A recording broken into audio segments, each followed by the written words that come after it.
Hello friends, तो testing के related आज हमारा थर्ड सेशन है।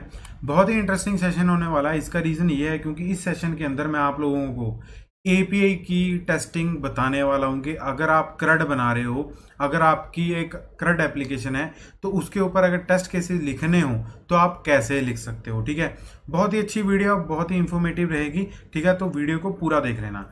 तो वीडियो को स्टार्ट करने से पहले मैं आप लोगों को एक चीज़ जो है वो बताने जा रहा हूँ। वो ये है कि इससे पहले मैंने 2 सेशंस जो थे वो रिकॉर्ड करके चैनल के ऊपर डाल दिए थे ताकि आप लोगों को टिप्स एंड ट्रिक्स पता चल जाए यूनिट टेस्टिंग की। ठीक है, तो वही टिप्स एंड ट्रिक्स जो है मैं इस वीडियो के अंदर यूज करने वाला हूं। तो आप पहले उन वीडियोस को देख लो, उनका लिंक आपको आई बटन पे मिल जाएगा। ठीक है जी, तो चलिए स्टार्ट करते हैं। तो यहाँ पे मैंने एपीआई लिखने के लिए यहाँ पे मैंने जिन फ्रेमवर्क का यूज किया है, जो कि एक लाइब्रेरी है जिसके जरिए हम रेस्ट एपीआई को इंप्लीमेंट कर सकते हैं। ठीक है, तो जिन लोगों को एपीआई नहीं पता है तो उसका भी वीडियो मैंने बड़े अच्छे से एक्सप्लेन्ड वीडियो जो है वो बना रखा है, उसका लिंक आपको डिस्क्रिप्शन में मिल जाएगा। तो एपीआई मैं आप लोगों को एक बारी ब्रीफ दे देता हूँ कि होता क्या है। एपीआई, मान लो कि आप क्या हो, आपकी एक वेबसाइट है एंड आप एक यूजर का जो डेटा है वो डेटाबेस में सेव करवाना चाहते हो। तो वो आप कैसे करवाओगे? तो आप किसी मीडियम से करवाओगे, राइट। तो यूजर जो होगा वो फ्रंट एंड में मतलब जो भी आपकी वेबसाइट होगी वहां पे अपना डेटा डाल रहा होगा। ठीक है, तो जो एपीआई जो मतलब फ्रंट एंड है वो आपके बैक एंड से कैसे कनेक्ट होगा? किसी एपीआई के थ्रू कनेक्ट होगा, किसी यूआरएल से कनेक्ट होगा। ठीक है, जिसके अंदर वो डेटा इंफॉर्मेशन जो यूजर एंटर कर रहा है वो आ रहा होगा एंड उस इंफॉर्मेशन को आप डेटाबेस में स्टोर कर सकते हो, आप कहीं सर्वर पे रख सकते हो। वो आपकी इच्छा है कि आप करना क्या चाहते हो। अब सिंपल भाषा में अगर मैं एपीआई का मतलब डिस्क्रिप्शन दूं कि वो होता क्या है, तो वो एक एक जगह से लेके दूसरी जगह पे डेटा ट्रांसफर करने का काम करती है। ठीक है, और उसका रिस्पॉन्ड बैक भी देती है कि भी आपका डेटा जो है वो सक्सेसफुली सेव हो गया है कि नहीं हुआ। ठीक है, तो हम इसी की टेस्टिंग करेंगे। तो यहाँ पे मैंने मेन प्रोग्राम बना रखा है, तो आप लोग देख ही सकते हो कि मैंने प्रीवियस सेशंस के अंदर बहुत चीज़ें बताई थी। ठीक है, तो आप उनको सुन लेना, समझ लेना। तो यहाँ पे हमने क्या किया, राउटर का इंजन जो है वो डिक्लेयर किया है। ठीक है, एंड एक राउट जो है मैंने वो बनाया क्योंकि अभी के लिए मैं चाहता हूँ कि आप लोग अच्छे से जो इस टॉपिक का मतलब मोटिव है वो समझें। ठीक है, तो हमने क्रड नहीं बनाना, क्रड ऑलरेडी बना के मैंने डाल रखे हैं। तो हमने एक ही एपीआई के ऊपर टेस्ट केस लिखना है। तो ये क्या कर रही है एपीआई, तो उसके बाद वो मैं बताता हूँ। ठीक है, तो ये क्या ये 8080 पोर्ट पे, डिफॉल्ट पोर्ट पे जो है वो रन हो जाएगी। ठीक है, तो यहाँ पे एक पोस्ट की एपीआई है जो कि स्लैश पे चल रही है, ये पाथ पे चल रही है एंड वो इस कंट्रोलर को हिट मार रही है। तो ये कंट्रोलर पे चले आते हैं, देख लेते हैं क्या लिखा हुआ है। तो कंट्रोलर के अंदर लिखा हुआ है सेव प्लेयर इन्फो। तो यहां से हमें नाम से ही क्लियर हो रहा है कि ये क्या कर रहा होगा, प्लेयर की इंफॉर्मेशन जो है वो सेव कर रहा होगा। ठीक है, उसके बाद हमने क्या किया, एक प्लेयर इन्फो स्ट्रक्ट जो था वो डिक्लेयर कर लिया। ठीक है, तो उसके अंदर कौन कौन सी फील्ड है, नेम है, टीम है एंड उसके बाद पोजीशन है। ठीक है, तो प्लेयर की कोई टीम भी होगी, पोजीशन भी होगी एंड उसका नाम भी होगा। ये रहा उसका स्ट्रक्ट। ठीक है, उसके बाद जेसन में कैसे रिस्पॉन्स आएगा, ऐसे आएगा। अब हमने क्या किया, कॉन्टेक्स्ट के डिफॉल्ट फंक्शंस जो थे उसको यूज किया। जेसन जो डेटा आ रहा था रिक्वेस्ट के अंदर उसको बाइंड कर दिया। ठीक है, किसके साथ, पी के साथ, पी का रेफरेंस पास करके। तो मतलब हमारा नाम, टीम एंड उसके बाद पोजीशन जो है वो अपने आप बाइंड हो जाएगा इस वेरिएबल के साथ। उसके बाद हमने एक चेक लगाया है कि अगर नाम, पोजीशन या टीम जो है अगर ये खाली आ रहा है इनमें से कोई भी, तो यहाँ पे 400 जो एरर है वो रिटर्न कर दे विद द मैसेज फेल। ठीक है, तो मतलब ये एक नॉर्मल जो हम कंडीशन लगाते हैं, ठीक है, वैलिडेशन लगाते हैं, सिंपल वही लगाया हुआ और कुछ नहीं किया हुआ। उसके बाद मान लो कि ये वैलिडेशन जो है वो क्रॉस हो गया, मतलब कि सही होगी आपका पूरा को, मतलब जो इंफॉर्मेशन है वो यूजर ने सही डाली है, तो आप उसके साथ कुछ भी कर सकते हो। या तो आप डेटाबेस में रख सकते हो, या आप किसी थर्ड पार्टी को ट्रांसफर कर सकते हो, या कुछ भी XYZ जो है वो आप कर सकते हो। ठीक है, तो इसीलिए मैंने यहाँ पे लिखा है डू स्टफ। अब उसके बाद क्या है, यहाँ पे जब आप ये स्टफ पूरा कर लोगे उसके बाद आपने एक रिस्पॉन्स रिटर्न किया 200 मतलब सक्सेस। उसके बाद आपने एक मैसेज जो था यहाँ पे एक और रिटर्न कर दिया कि आपका डेटा जो है वो सक्सेसफुली मतलब प्रोसेस हो चुका है। तो ये एपीआई का रिस्पॉन्स था। ठीक है जी, तो ये चीज़ें आप लोगों को समझ आ गई। अगर इसमें कोई डाउट है तो प्लीज़ कमेंट सेक्शन में बता दें। तो अभी हम इसी एपीआई के ऊपर जो है टेस्ट केस लिखने वाले हैं। तो उससे पहले मैं इस एप्लीकेशन को टेस्ट करके बता देता हूँ आप लोगों को। गो रन main.go। तो यहाँ पे देखिए ये 8080 पोर्ट पे जो है वो रनिंग है। तो अभी मैं जो पोस्टमैन है वो चला लेता हूँ। पोस्टमैन जो है यहाँ पे ओपन हो चुका है। तो यहाँ पे पोस्ट रिक्वेस्ट है जो क्रिएट कर लेते हैं, लोकल होस्ट 8080। ठीक है, यही था हमारा। अभी बॉडी के अंदर हम भेजेंगे रॉ टेक्स्ट, नहीं जेसन भेजेंगे। तो यहाँ पे लिख लेते हैं। तो यहाँ पे पहला क्या था, नेम क्या था प्लेयर का, मान लो कोई भी था, जॉन। ठीक है, अब उसके बाद उसकी पोजीशन क्या है, वो एक स्ट्राइकर है। ठीक है, अब उसके बाद थर्ड क्या है, टीम के अंदर जो है वो किसी भी टीम से लगा लो कि बिलोंग करता है, लाइक कूबा। ठीक है, मैंने ऐसी कोई कंट्री का नाम लिख दिया, तो आप कोई भी चूज कर सकते हो। तो यहाँ पे जैसे ही हमने पोस्ट रिक्वेस्ट को हिट किया तो देखते हैं क्या रिस्पॉन्स आया। तो यहाँ पे रिस्पॉन्स आया सक्सेस, मतलब हमारी एपीआई जो है वो सही से वर्किंग है। ठीक है, ये आप लोग यहाँ पे देख सकते हो, मतलब जो एपीआई है वो क्या है, सही से वर्किंग है।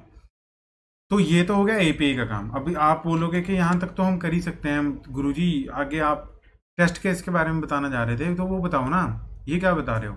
ठीक है, टेस्ट केस के बारे में भी आ जाते हैं। हमने यहाँ पे टेस्ट केस जो था वो लिखा हुआ है, तो मैं आपको लाइन बाय लाइन बताऊंगा, इजीली बताऊंगा, आपने बस घबराना नहीं है। ठीक है, तो हमने यहाँ पे भी टेस्ट केसेस के अंदर जिन पैकेज को जो था वो इंपोर्ट कर लिया। ठीक है, तो आप लोग यहाँ पे देख सकते हो, हमने उसका इंजन डिक्लेयर करने के लिए एक फंक्शन बना लिया जो कि उसका इंजन जो है वो रिटर्न करता रहेगा जब भी हम उसको कॉल करते रहेंगे। आप देख सकते हो यहाँ पे क्या है, सेटअप राउटर को सेटअप करने के लिए हमने क्या किया, एक फंक्शन बना लिया जिसको जब भी आप कॉल करोगे, ठीक है, वो क्या करता रहेगा, राउटर को रिटर्न करता रहेगा, जो कि किस टाइप का है, जिन डॉट इंजन टाइप का है। तो हमने ये, मेरे को नहीं लगता कि कुछ हार्ड एंड वास्ट है कि आपको समझ नहीं आ रहा। ठीक है, अभी आप लोग देख सकते हो कि एपीआई जो है वो बंद है। ठीक है, एपीआई क्या है, बंद है, चल नहीं रही। तो उसके बाद हमने यहाँ पे टेस्ट केस लिखा, टेस्ट सेव प्लेयर इन्फो, किसके ऊपर लिखना था, सेव प्लेयर इन्फो। तो हमने वही फंक्शन लिखा है। ठीक है, हमने क्या किया, एक मॉक रिस्पॉन्स बनाया कि ये वाला रिस्पॉन्स ही है जो वो ये टेस्ट केस जो है वो रिटर्न करना चाहिए। ठीक है जी। उसके बाद हमने क्या किया, यहाँ पे इंजन को डिक्लेयर कर लिया, इस फंक्शन को कॉल कर लिया, देख सकते हो आप। ठीक है, इसने क्या रिटर्न किया, जिन का इंजन रिटर्न कर दिया, जो कि हमने यहाँ पे लिखा हुआ। ठीक है, यहाँ तक समझ आ गई। उसके बाद हमने इंजन को यूज करके पोस्ट रिक्वेस्ट बनाई, जो कि हमने बनाई हुई थी विद पाथ दिस, जो भी मैंने सिलेक्ट किया हुआ है। उसके बाद वो पाथ किस कंट्रोलर को हिट कर रहा था, सेव प्लेयर इन्फो, जिसको हम टेस्ट कर रहे हैं, इस फंक्शन को। ठीक है जी, वही मैंने इसके अंदर पास कर दिया। अब ये फंक्शन क्या है, कुछ रिक्वेस्ट ले रहा है। ठीक है, पोस्ट के अंदर, आप समझ रहे हो ना, ये क्या कर रहा है, पोस्ट के अंदर कुछ रिक्वेस्ट ले रहा है। तो वो हमने क्या किया, रिक्वेस्ट प्रिपेयर किया। ये कंपनी नहीं है, ये बेसिकली प्लेयर है। ठीक है, तो यहाँ पे प्लेयर कर, तो प्लेयर की इन्फो क्या है, ब्रेवो नाम का प्लेयर है, पोजीशन क्या है उसकी, गोलकीपर है, टीम क्या है उसकी, अर्जेंटीना है। ठीक है, तो ये उसका क्या है, इंफॉर्मेशन है। हमने क्या किया, उसको बाइट्स बनाने के लिए जेसन डॉट अनमार्शल पैकेज का यूज किया, मतलब जेसन पैकेज का यूज किया, इनकोडिंग स्लैश जेसन।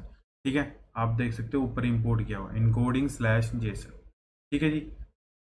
उसके बाद अब हमने ये तो इंपोर्ट कर लिया, अब बाइट्स में कन्वर्ट किया। बाइट्स में कन्वर्ट करने का रीजन क्या है, हमें क्यों जरूरत पड़ी, क्योंकि HTTP के अंदर जब भी हम न्यू को रिक्वेस्ट करने जाते हैं तो वो 3 चीजें लेती है, क्या, मेथड, URL एंड उसके बाद जो आप बॉडी उसके अंदर पास करना चाहते हो। अगर मान लो कि आप किसी भी राउट के अंदर बॉडी जो है वो पास करना चाहते हो, तो इसीलिए वो थर्ड पैरामीटर बॉडी का होता है। तो ये बॉडी जो है वो IO रीडर लेता है, तो इसीलिए हमने बाइट्स में कन्वर्ट करने की जरूरत पड़ी है। ठीक है, अब उसके बाद हमने पोस्ट का रिक्वेस्ट बनाया था, स्लैश पाथ था। ठीक है, हमने उसको बता दिया। उसके बाद हमने डेटा भी भेज दिया। तो ये एक रिक्वेस्ट प्रिपेयर होके आएगी, क्योंकि ये क्या रिटर्न कर रहा है, एक HTTP रिक्वेस्ट का रेफरेंस जो है वो रिटर्न कर रहा है, पॉइंटर रिटर्न कर रहा है।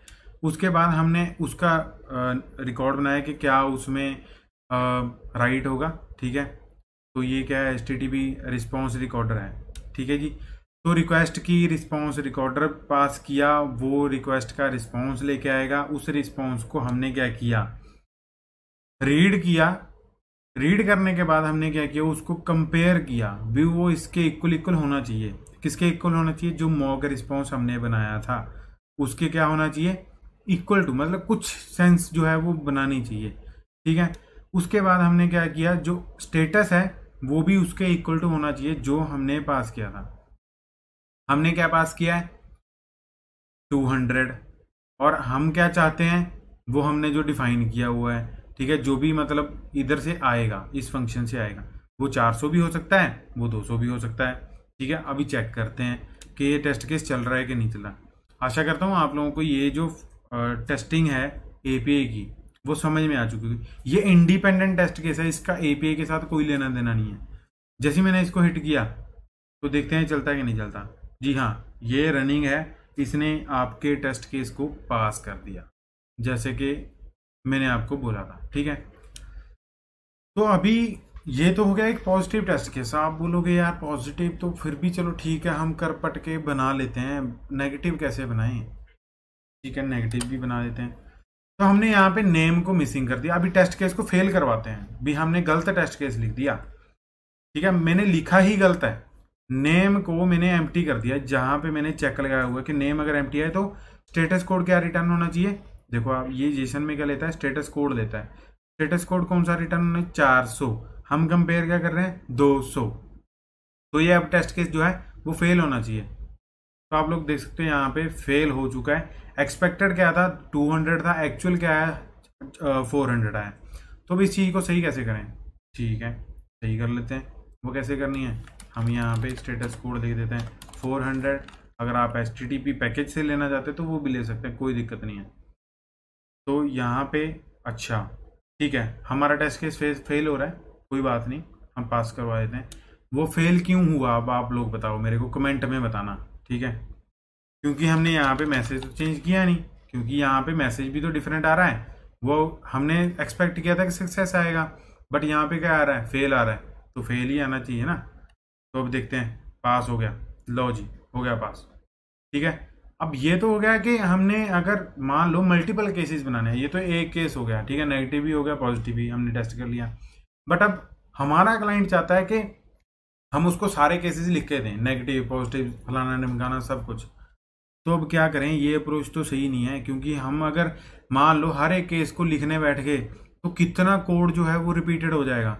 तो इसी में मैं आपको बोलना चाह रहा था कि आपका जो पहले के 2 लेक्चर्स हैं वो काम आएंगे। ठीक है, तो अब उनको देख लेते हैं वो क्या करते हैं।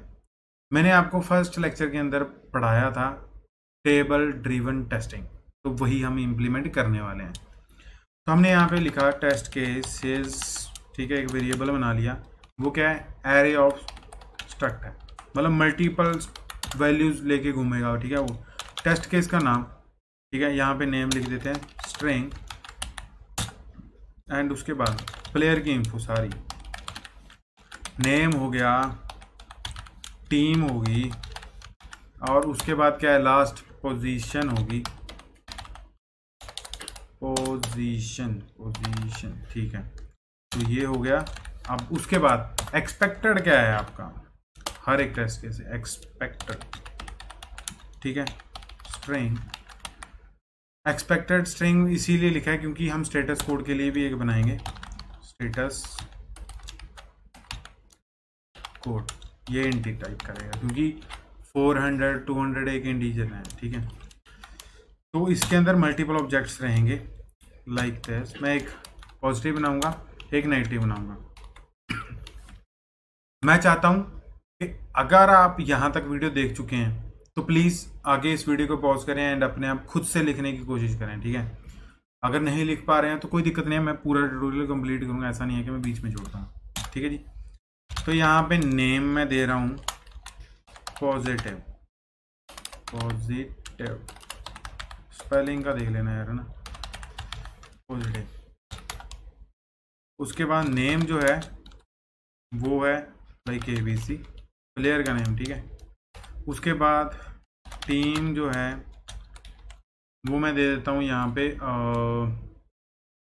कुछ भी दे देते हैं यार, लाइक इंडिया, ठीक है। उसके बाद है पोजीशन, पोजीशन क्या है उसकी, स्ट्राइक।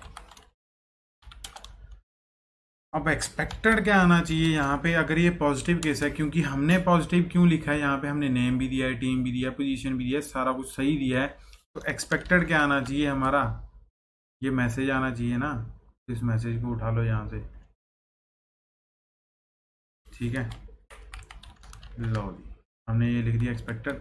और स्टेटस कोड क्या आना चाहिए, स्टेटस कोड हमारा 200 आना चाहिए, ये हो गया। अब हम नेगेटिव को सिमिलर ही लिख लेते हैं, तो इसको कॉपी करके मैं लिख लेता हूँ, आप खुद से लिखना, नेगेटिव, ये हो गया। अब मैं इसमें क्या करता हूँ, नेम में जो है एम्प्टी दे देता हूँ, एंड बाकी चीज़ें फील्ड रहती हैं, ठीक है, फेल, एंड इसमें स्टेटस कोड क्या आएगा 400। एक और टेस्ट केस लिख लेते हैं, अब यहाँ पे मल्टीपल टेस्ट केसेस लिखते हैं, ठीक है, जिसमें मैं क्या कर रहा हूँ, प्लेयर का डेटा दे ही नहीं रहा, एम्प्टी मतलब हिट कर रहा हूँ, -2, तो इसमें भी फेल होना चाहिए, एंड 400 जो है मेरा स्टेटस कोड रहना चाहिए। अब ये तो हो गया पे लोड सारा। अब बारी आती है इनको रन करने की, तो वो कैसे रन होगा, for test cases range loop, range के मतलब रेंज लाएंगे हम टेस्ट केसेस के ऊपर, तो ये अब उसके बाद टी डॉट रन। अब यहाँ पे हमने देना है टीसी डॉट नेम, जो हर एक टेस्ट केस का नाम रहेगा, एंड उसके बाद यहाँ पे फंक्शन टेस्टिंग का, ठीक है, तो ये हो गया। अब उसके बाद देखते हैं कि आगे हम क्या करेंगे। अब ऑब्वियसली बात है आगे वाली चीज़ें सेम है, क्या है, पहले हम राउट को सेटअप करेंगे, सेटअप राउटर सेटअप हो गया। अब उसके बाद हम रिक्वेस्ट बनाएंगे r dot post URL, path क्या है ये है, एंड उसके बाद हमारा कंट्रोलर क्या है, सेव प्लेयर, ये लो, ये भी हो गया। अब उसके बाद क्या करना है, हमें प्लेयर का इंफॉर्मेशन चाहिए, वो कहाँ से मिलेगा, वो यहाँ से मिल जाएगा, प्लेयर इन्फो, नेम के अंदर क्या आएगा, टीसी डॉट नेम, ये वाला नहीं, ये वाला, ठीक है, TC dot name, position, TC dot position, ठीक है। अब उसके बाद पोजीशन के बाद हमारा था टीम, टीसी डॉट टीम, तो ये भी हमारा हो गया। अब जितने बारी भी ये लूप चलेगा, मतलब हमने तीन टेस्ट केसेस लिखे हैं, ठीक है, तो उतने बारी ये चीज़ें असाइन हो जाएंगी। अब इसमें हमने कुछ नहीं लिखा तो ये एम्प्टी चला जाएगा, ठीक है, क्योंकि स्ट्रिंग का अगर डिफ़ॉल्ट वैल्यू मैं बताऊं तो वो एम्प्टी होता है। तो यहाँ पे अब क्या करना है, इसको बाइट्स में कन्वर्ट करना है, जेसन डॉट मार्शल। अब वी की जगह हम क्या लिखेंगे, प्लेयर, क्योंकि हमने इसी को बाइट्स में कन्वर्ट करना है। तो यहाँ पे ये हमारा आ गया, बी बाइट्स आ गई, ठीक है, प्लेयर की बाइट्स लिख देते हैं, पीबी मतलब प्लेयर बाइट्स। तो अब क्या करेंगे, हम HTTP रिक्वेस्ट को परफॉर्म करेंगे, HTTP डॉट न्यू रिक्वेस्ट। अब मेथड URL क्या गया है सब कुछ लिखेंगे। तो मेथड क्या रहने वाला है हमारा, पोस्ट रहने वाला है, URL क्या रहने वाला है हमारा, ये रहने वाला है, और बॉडी क्या रहने वाली है, पीबी, सॉरी इसके अंदर हम बाइट्स बनाने वाले थे ना, bytes dot new buffer PB, ये लो, ये होगी। अब ये क्या रिटर्न करेगा, ये एक तो जो रिक्वेस्ट है वो देख, एरर को हमने डिस्कार्ड कर दिया। आप अगर इसको हैंडल करना चाहें तो कर सकते हैं, बहुत अच्छी वाली बात है। HTTP test dot new recorder, तो ये क्या रिकॉर्ड करेगा हमारा, जो भी रिस्पॉन्स रिकॉर्डर होगा, तो इसको हम किसके अंदर स्टोर करेंगे, W के अंदर। एंड उसके बाद हम क्या लिखने वाले हैं यहाँ पे, r डॉट सर्व HTTP तो यहाँ पे रिस्पॉन्स राइटर आएगा, मतलब W एंड रिक्वेस्ट लिख दिया। अब उसके बाद हमने क्या करना है, चेक करना है रिस्पॉन्स को कि आया क्या। तो जो रिस्पॉन्स आया हम उसको क्या करेंगे, रीड करेंगे। IO util dot read all, किसको रीड करना है हमने, W डॉट बॉडी को, क्योंकि रिस्पॉन्स रिकॉर्डर तो यही था ना जो रिकॉर्ड कर रहा था रिस्पॉन्स को। तो इसको हम एक उसमें ले लेते हैं रिस्पॉन्स डेटा के अंदर, ठीक है। ये हो गया। अब उसके बाद हम एसर्ट्स से देखेंगे कि भी वो जो हम एक्सपेक्ट कर रहे हैं एंड जो आया है वो इक्वल है कि नहीं है। एसर्ट्स डॉट इक्वल के अंदर हम पास करेंगे T एंड उसके बाद जो एक्सपेक्टेड था TC डॉट एक्सपेक्टेड एंड उसके बाद जो रिस्पॉन्स आया रिस्पॉन्स डेटा एंड इसको हम स्ट्रिंग में कर लेते हैं क्योंकि ये किस में आएगा, बाइट्स में। ये किस में आएगा, बाइट्स में आएगा, तो इसलिए हमने स्ट्रिंग में कर लिया इसको। तो आगे हम क्या करते हैं, स्टेटस कोड भी देख लेते हैं। स्टेटस कोड क्या रहने वाला है, स्टेटस कोड एंड यहाँ पे हम स्टेटस कोड देंगे जो भी हमारा आ रहा होगा। तो W डॉट यहाँ पे स्टेटस कोड आपको दिख रहा होगा, W डॉट कोड। तो हमने ये पास कर दिया। अभी क्या है, अभी हम देखेंगे इसको चला के कि ये सारे फंक्शन चल रहे हैं कि नहीं चल रहे। तो हमने जैसे ही रन किया तो यहाँ पे कुछ गड़बड़ हुई। अच्छा, स्पेसिंग की गड़बड़ बोल रहा है, ठीक है। तो यहाँ पे ये कुछ इस प्रकार से, मतलब स्पेसिंग नहीं है तो हमारा स्पेस का भी इशू आ गया था यहाँ पे। तो स्पेस नहीं देने आपने, ठीक है, याद रखना। तो दोबारा से रन करते हैं। हमारे सारे के सारे टेस्ट केसेस जो हैं वो पास हो चुके हैं। पॉजिटिव वाला पहले रन हुआ, उस सही पास हुआ, ठीक है। यहाँ पे देखो ये पॉजिटिव वाला पास हुआ तो ये हो गया पास, देखो यहाँ पे ख़त्म हो गया ये। दूसरा रन हुआ नेगेटिव वाले में इसने क्या रिटर्न किया, 400, देखो यहाँ पे दिख रहा है 400, तो वो यहाँ पे क्या हो गया, एग्जिट हो गया। अब -2 वाला, उसमें भी हमें क्या देखने को मिला, उसमें भी हमें 400 स्टेटस देखने को मिला एंड वो यहाँ पे कंप्लीट हो गया विद पास स्टेटस। तो हमने सारे टेस्ट केसेस लिख दिए। आशा करता हूँ आप लोगों को ये वीडियो इन्फॉर्मेटिव और बढ़िया लगा होगा और टेस्ट केसेस जो हैं वो आपको APIs के ऊपर लिखने आ चुके होंगे, ठीक है। अगर फिर भी कोई डाउट है, कोई बात नहीं, कमेंट सेक्शन में आप मेरे को कभी भी बता सकते हैं। वीडियो को एक लाइक ज़रूर कर देना भाई, रिक्वेस्ट है एक, ठीक है। तो चैनल को जरूर सब्सक्राइब कर देना और लाइक वीडियो को ज़रूर दे के जाना, ठीक है। Thank you for this watching this video guys. जय श्री राम।